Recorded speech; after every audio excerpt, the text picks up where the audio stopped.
Hey guys, welcome back to my channel. In this video I'm going to be going over IB Biology, topic 5.1, Evolution and Evidence for Evolution.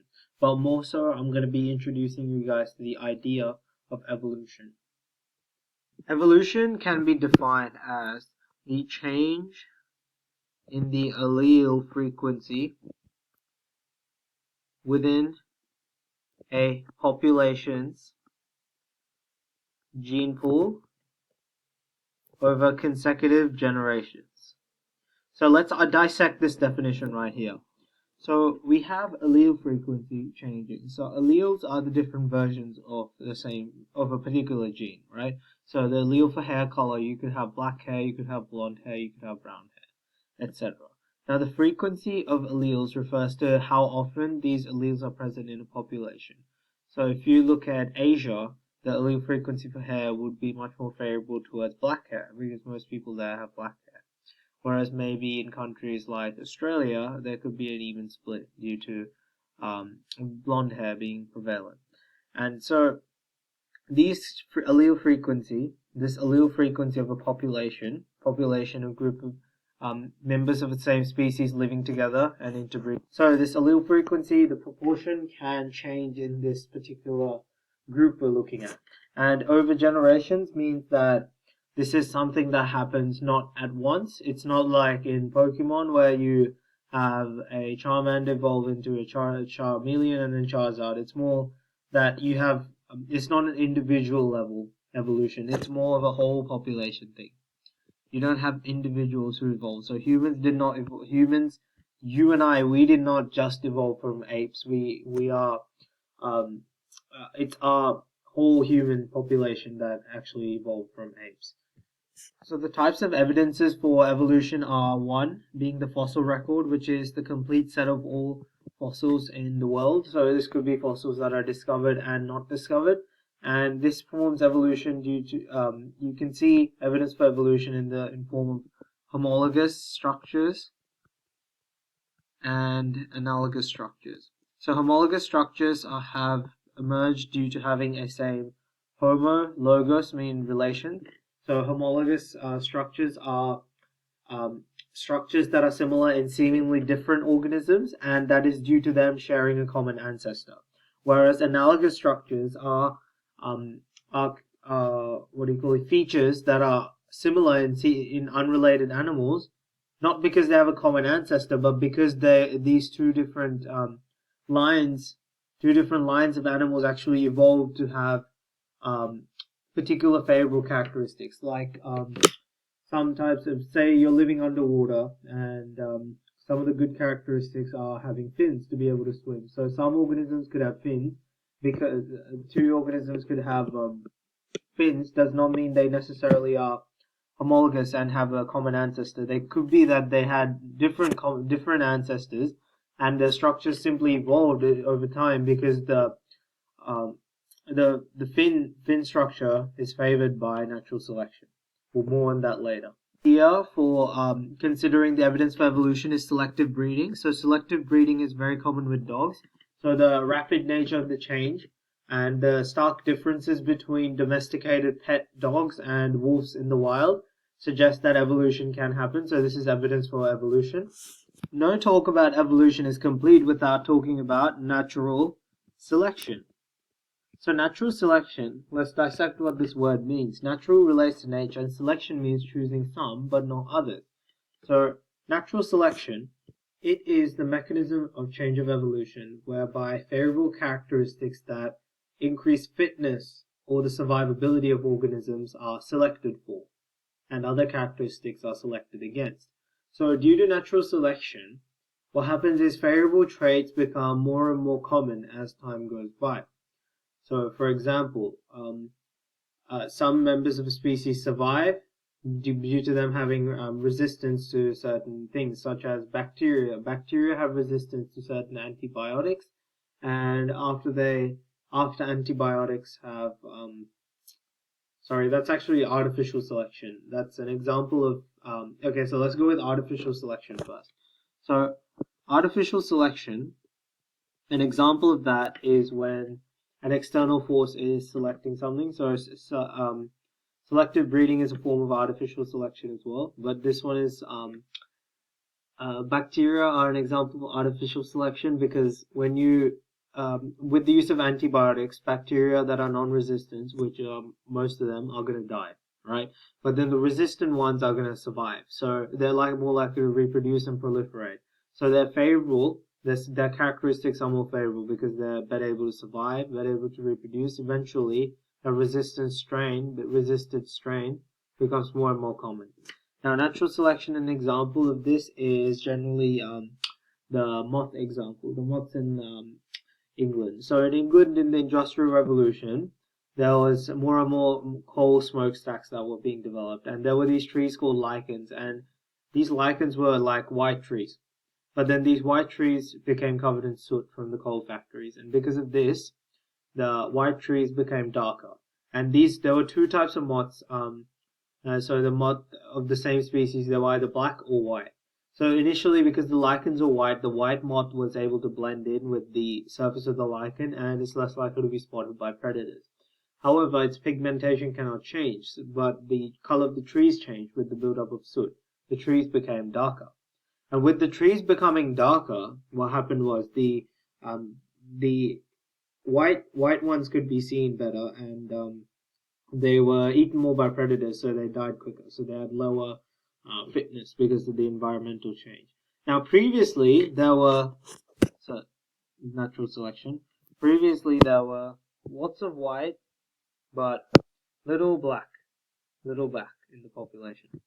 But afterwards there was, well, I can't really draw this in because the background is black. But afterwards, what happened was most of the white ones died. White moths died, whereas the black moths were able to live and proliferate and reproduce. So there were a larger proportion of the population being black and fewer white. So this is an example where evolution has occurred because the allele frequency, the allele for color in the moths has changed over generations, and this was quite fast because the moths reproduce relatively quicker than humans, and also they die quicker, so subsequent generations are made very fast. So that's the mechanism of natural selection, and there are 5 pillars to evolution. These 5 pillars are: there must be overproduction of offspring, which means that more offspring are produced in nature than that can be sustained by the environment and its scarce resources. Towards economics here. Next, there's natural variation, and the sources of variations can be such as meiosis, crossing over during this happening, sperm and egg combination, so the combination of gametes is very random. There could be random mutations in DNA, etc. So those are the sources of variation. Now, number 3 is that some characteristics are favorable. So some characteristics make an individual more suited for its environment, and it's more likely to live longer, and so with longer life comes more reproduction, and so it's going to reproduce more.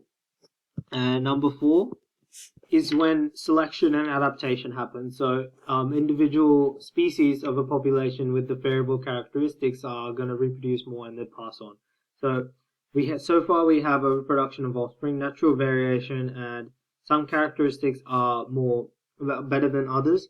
And actually, I forgot to mention previously, overproduction should also link to competition for resources. So there's the struggle for survival because there's not enough. People have to compete, and so these animals and organisms that need to compete, whichever has the better characteristics will survive. Survival of the fittest.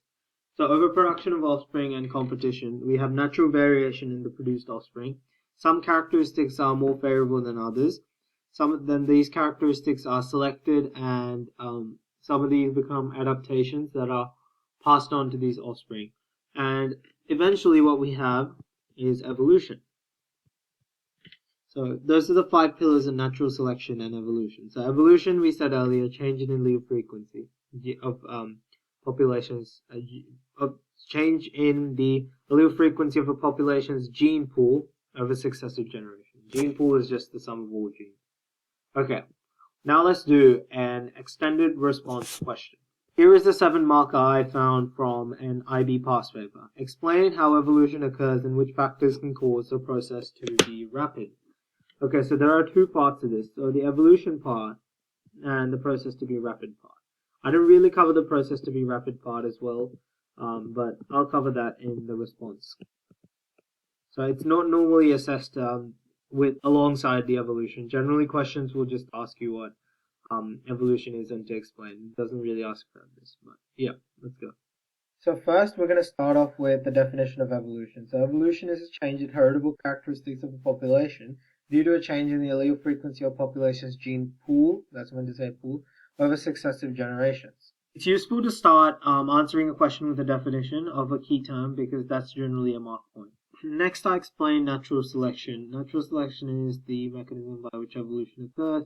So overproduction of offspring, competition, variation in population, sources of variation, favorable characteristics, and live longer, and over time these become more common. So evolution, common. So evolution has occurred. Okay.